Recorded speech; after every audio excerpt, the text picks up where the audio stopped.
Good morning, and a warm welcome to your show, Sunny Morning San Francisco.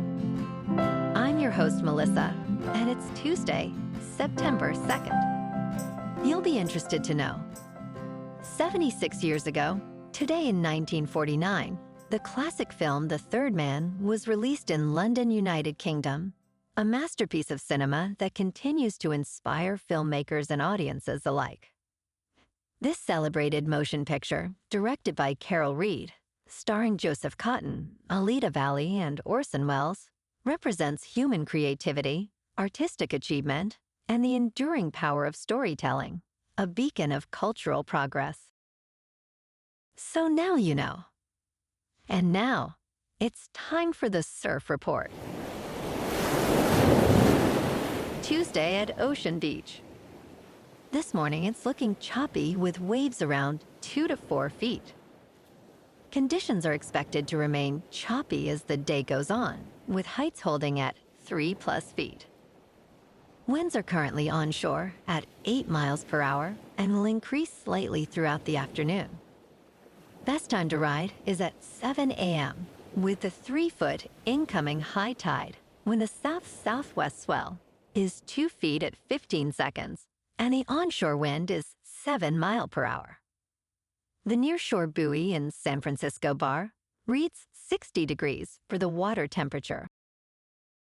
Choppy conditions prevail with waves ranging from 2 to 3+ feet on Wednesday, as winds shift from west to west-southwest at 10 to 15 miles per hour.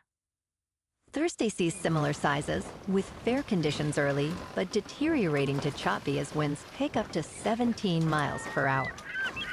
Friday holds steady at 2 to 3 feet, but winds remain strong, keeping conditions challenging throughout the day. This morning, it's patchy drizzle, and it feels like 60 degrees, with 8 mile per hour wind. The sunset will take place at 7:36, and it will rise again tomorrow at 6:43. Looking ahead in the weather.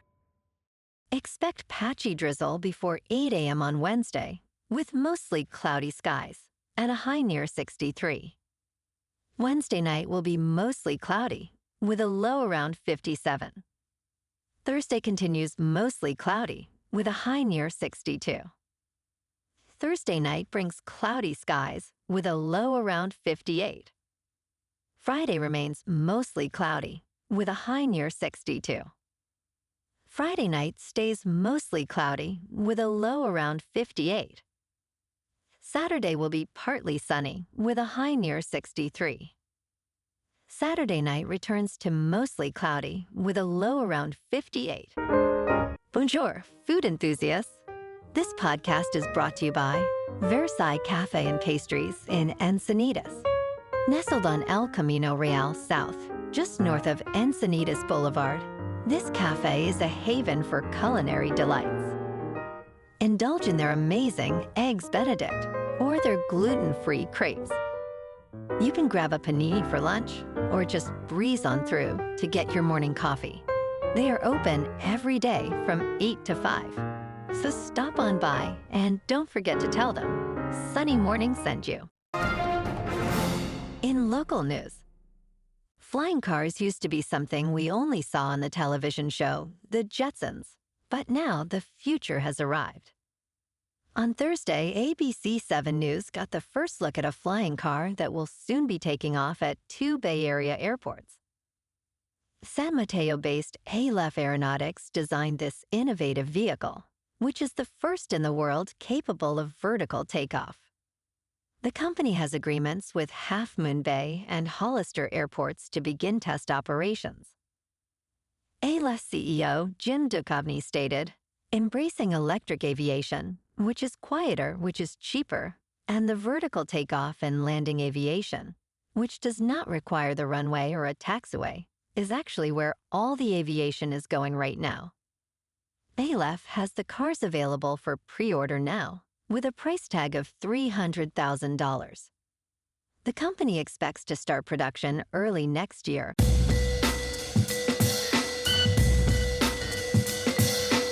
Now on to sports. Less than 24 hours after handing Alabama its first loss in a season opener since 2001, Florida State quarterback Tommy Castellanos is capitalizing on the weekend's biggest upset. His website is selling 8 shirts and sweatshirts, taunting the number 8 Crimson Tide over its 31-17 loss to the Seminoles. Some merchandise features the line, "Nick can't save them," referencing his comments about the Tide in June. On Saturday, he backed up those words, leading Florida State to a stunning victory. He completed 9 of 14 pass attempts for 152 yards against Alabama.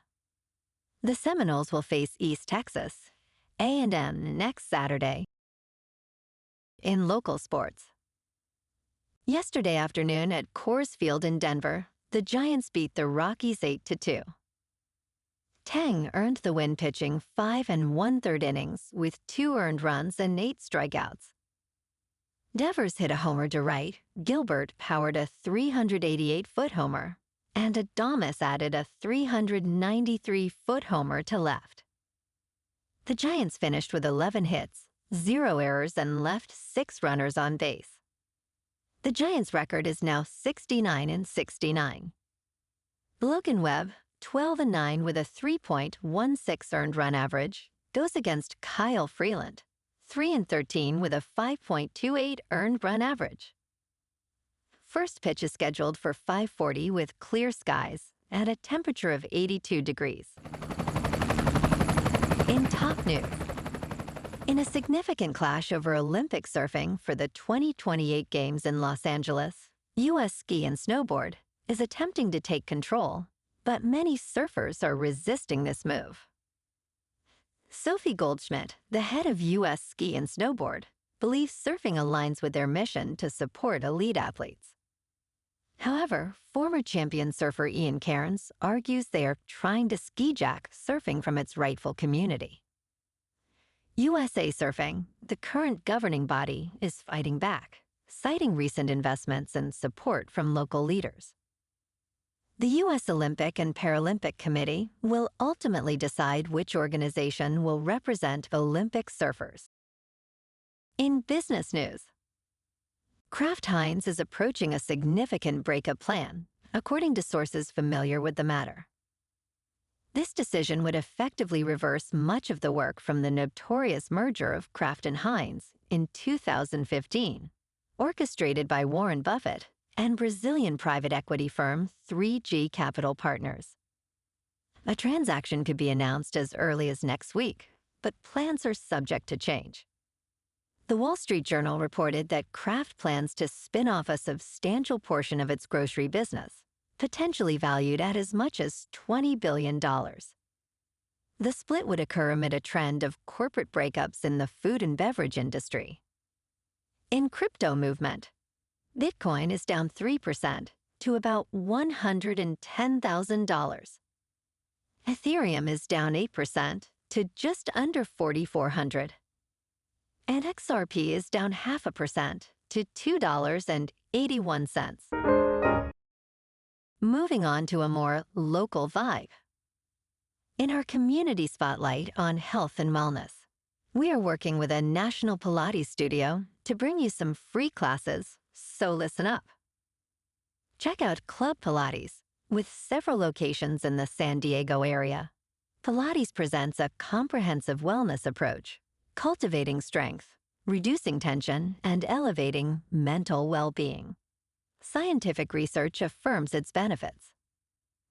So now you can check out Club Pilates for a free class, with locations in Encinitas, Solana Beach, Oceanside, La Jolla, and more. Just be sure to tell them Sunny Morning sent you by. And now, back to the show. Let's talk tech. The digital tokens backing the Trump family's cryptocurrency venture, World Liberty Financial, fell in value on Monday in their first day of trading. Known as World Liberty tokens, they were sold to investors after the Trump family launched the venture last year. Investors voted in July to make them tradable, allowing for potential sales and purchases. Initially, the tokens traded above $0, but later fell by about 12%, bringing their market capitalization to just below $7 billion. Major exchanges, including Binance and OKX, are offering the tokens.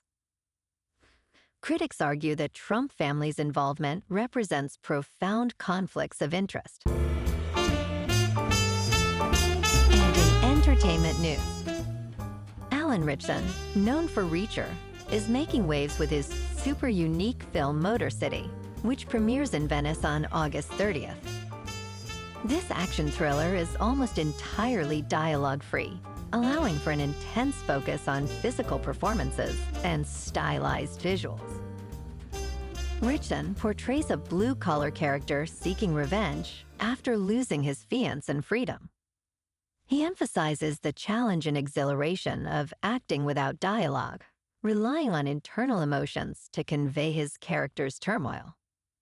Additionally, he produced the film, aiming to elevate action cinema with a visceral experience.